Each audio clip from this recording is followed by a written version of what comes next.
Chers spectateurs, bienvenue chez PCE Instruments. Je m'appelle Julian Gebhardt et aujourd'hui je vais vous présenter le mesureur PCE pH20 pour la mesure de pH dans des solutions aqueuses. Le contenu de la livraison comprend le dispositif à écran PCE pH20, une électrode PE03 pour les solutions aqueuses, deux solutions de calibrage pH7 et pH4 et une notice d'emploi. La plage de mesure du PCE pH20 se situe entre 0 et 14 pH. La résolution maximale est de 0,01 pH. La précision sur une plage de 5 à 9 pH est de plus moins 0,07 pH, dont la plage qui se trouve entre 4 et 4,9 et entre 9,1 et 10 pH, la précision est de plus moins 0,1 pH, dont la plage qui se trouve entre 1 et 3,9 et entre 10 et 14 pH, la précision est de plus moins 0,2 pH.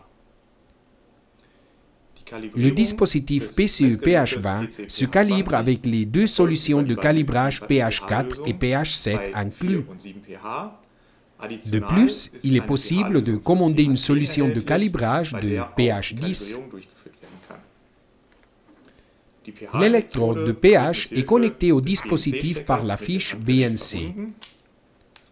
Après avoir effectué le calibrage, vous pouvez tout de suite commencer à mesurer.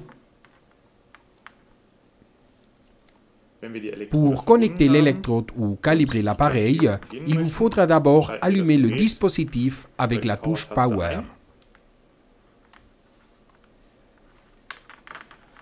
Après la vérification automatique, l'étalonnage démarre. Nous appuyons sur la touche Hold, puis sur la touche fléchée vers le bas pour accéder au réglage du calibrage.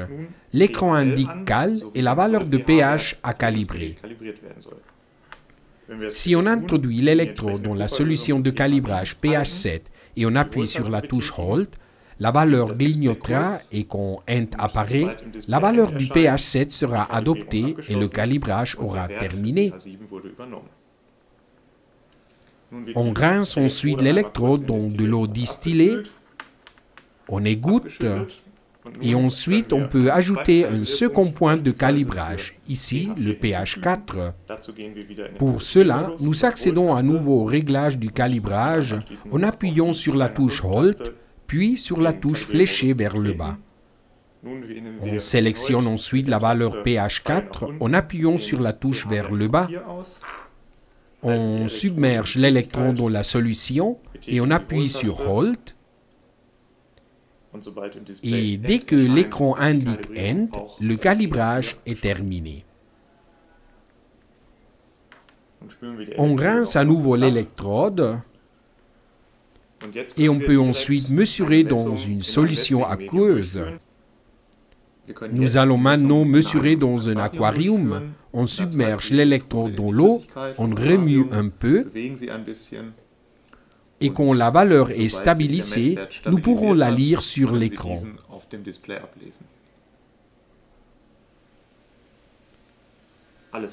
Vous trouverez plus d'informations techniques et les accessoires optionnels du PCE pH20 sur notre site www.pce-instrument.com.